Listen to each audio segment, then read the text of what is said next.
I just got done with Ryan here, and I just got done watching the I don't even remember the second race of the Dover doubleheader. Yeah, so the big two strike again. We had Denny Hamlin win yesterday. If you guys didn't see, I did a video talking about that race.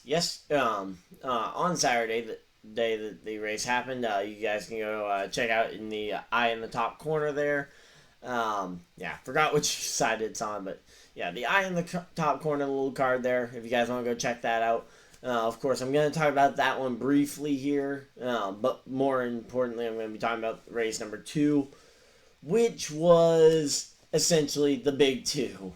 Denny Hamlin swept last week, or not last week, but yesterday, and then Kevin Harvick showed up, decided, nah, Denny Hamlin isn't going to steal the thunder, goes in, sweeps the stages, takes the race win. Race win number 7 on the season for Kevin Harvick. Yeah, so they have clearly set themselves apart as the top two. I mean, this is career seasons, I think, for both of them in terms of race wins, all that type of stuff. Denny Hamlin, I think, would need 2 or 3 more race wins to make it an actual career high for him. And well, my hair messed up there, but yeah, there was a lot to do. There was a lot of playoff bubble drama here. Coming down the end of the race, you had guys like DiBenedetto, who really struggled yesterday, really struggled today. He comes out of this 7 points to the good. You got William Byron, who was able to claw back into the top 16 in points. Jimmy Johnson falls back out, but valiantly, to be honest, because he lost a lot of that in stage points to William Byron. Fights back to a 3rd place finish in the race. A lot of us guys who have been really itching for Jimmy Johnson to go win another race. Jimmy made me believe that it could happen. Leading on the final restart, couldn't hold off Kevin Harvick. 2 tires just not good enough. It was probably still the right call because it did keep him ahead of William Byron as opposed to running behind William Byron and having to fight for it. Personally, I would have liked to have seen him fight for it from behind because then I think maybe he could have made something work on Kevin Harvick there. But in the end, I think he made the right decision. I think he and Cliff Daniels made the right decision for their playoff scenario. I'm going to be talking about that a whole lot more in depth coming down this week as we get ready for the Daytona season finale and more. I just wanted to talk about the racing because this race definitely felt a lot more important. And I'm just going to say this because this is going to be kind of also a video to talk about doubleheaders as a whole. The Saturday races just feel, I don't know if this is just me, but the Saturday races just feel less important to me. It's kind of like with the midweek races where they just felt less important. Like when you went to Darlington for the midweek race, it just didn't feel as important as the Sunday race. Same thing with the Pocono doubleheader. The Saturday race just didn't feel as important because it's like, well, hey, if we don't get it right, we can go again tomorrow. Which, to be honest, I think may have led to some of the disappointment that I mentioned in the last video and why that race wasn't so exciting. Now, this time, we knew there was no more Dover. There was not going to be another Dover race on the schedule tomorrow on Monday. And then all of a sudden, you see guys fighting for spots up there. You got William Byron up there in the top 5. You got Alex Bowman up there in the top 10. You got guys like Kyle Busch looking somewhat relatively competitive after yesterday having a really good car. Then you got guys like the Penske cars really stepping it up. I mean, you really just had everybody as a whole. I mean, Austin Dillon 9th. I mean, I've got the finish results up here on the phone. I didn't realize Austin Dillon got 9th. Nice job for him. So yeah, just kind of a lot of the playoff guys. A lot of the guys that are already in the playoffs kind of padding their stats. Kurt Busch locks himself in. Amarola is guaranteed in. Kyle Busch now locked in. Clint Bowyer, I believe he will lock in as soon as he starts the race, like as soon as he takes the green flag on Sunday. I believe that will be when he locks in. When it comes to the and then so a lot of those guys just kind of padded out their stats with like an extra top 5 here, an extra top 10 there. A lot of the guys on the playoff bubble, except for DeBenedetto, did a great job kind of fixing whatever points hole they were in. Byron getting himself back in. Johnson closing that gap significantly compared to what it was before this week started. Yeah, all in all, an amazing race, I would say. Well, I would say it was a pretty good race at the very least. I guess I'll just walk back the amazing race. I feel like it was more amazing for me just because I really enjoyed watching the playoff, like the points shifting around. Jimmy Johnson in, William Byron out, depending on how they were running at the time. And also, of course, seeing Takuma Sato winning the Indy 500 definitely helped.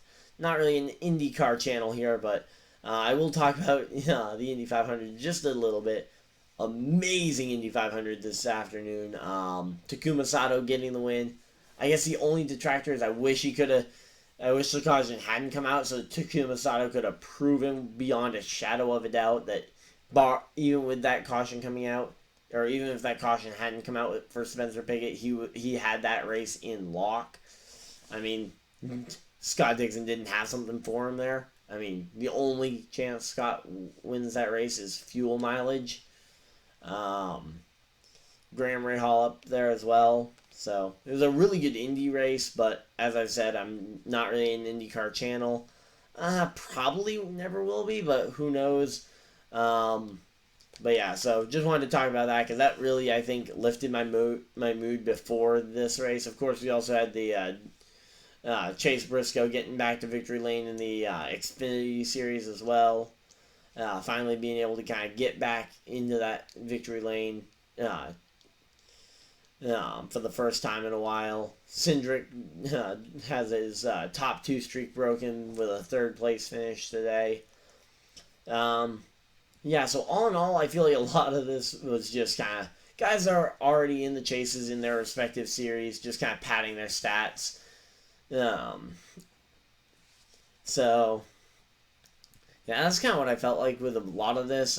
Going into Daytona, I'm going to do a more in-depth live stream here coming on Saturday evening before the race. So, Saturday night, I'll try and schedule it at least 24 hours in advance. The live stream for the Daytona race. I'll try and schedule it. So if you guys just check sometime on Saturday, check on the channel. Of course, subscribe with notification bell so that you guys can get notified of that. Hopefully, assuming YouTube does their job correctly. But if you guys aren't subscribed or haven't really decided on subscribing to the channel yet, that's fine. Just make sure you check in on the channel on Saturday sometime during the day, and you guys can see when that stream should be live. And then I'll be here with the green screen because I really hope to have a physical set back soon. Just really working on trying to figure out my whole setup right now. I've got the green screen, so yeah, just basically trying to make do with what I can right now. So the green screen kind of taking up for the fact that I haven't found a lot of my NASCAR stuff to really build the my backdrop type stuff. So yeah, so just on a personal note, yeah, looking to try and hopefully have a regular set back like backdrop stuff. But yeah, the green screen though works pretty well for now. So going into Daytona, I guess I'll do quick little fantasy picks as well for Daytona. Newman, I feel like based on the emotions, assuming the emotions don't get to him, which I don't think they will, I think he'll be a threat to win. You can never count out a Team Penske Ford, which I think is a big reason why I think DeBenedetto shouldn't be as worried as a lot of us think he should be. But again, anything can happen at Daytona, so it has been a while since a Penske Ford won a Daytona race. I think. I mean, I can't think. Yeah, because Justin Haley, Denny Hamlin won last year's Daytona races. Then Eric Jones and Denny, and then Eric Jones and Dylan won 2018. 2017 was Stenhouse and Kurt.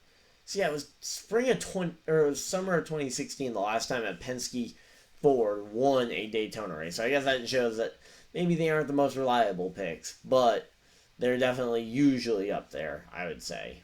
They're definitely strong picks, but maybe don't bank all of your picks on all of them. Of course, some of you guys might not have those uses left. Some other underdogs to maybe look at is Daytona 500 pole winner this year, Ricky Stenhouse Jr. He's pretty good at this whole plate racing deal. Some of the other Fords in the race, like the Stuart Haas Fords, like Amarola's pretty good at this stuff. Uh, Cole Custer might be able to impress in the Daytona Summer Race. So yeah, I don't really know who my picks are probably going to be. I'll probably be deciding that last minute during the live stream on this coming Saturday. So I've also got other content prepared or working on being prepared for this week. So hopefully you guys will look forward to some of that stuff. Of course, remember to, if you guys do enjoy these videos, hit the like button. Let me know if you guys are enjoying the videos. Subscribe if you guys are new so you guys never miss an episode, live stream, or whatnot. And also, make sure you guys comment down your thoughts, of course, so that I can kind of keep the discussion going. Other than that, thank you guys for watching this video recapping the Dover race. Dover race number 2, getting ready for Daytona this coming week. I'm excited. Can't be there, unfortunately, because I don't live anywhere near Daytona and don't have the trip planned. I am going to try and plan on going to at least one more race this year. Fingers crossed, of course, virus, pandemic stuff withholding. So, other than that, hopefully you guys enjoyed this video. If you guys did, please just remember, have a great day, everybody. And I will see you guys in the next video, live stream, or whatever you guys decide to do with the rest of your night. Have a great night, everybody. Goodbye.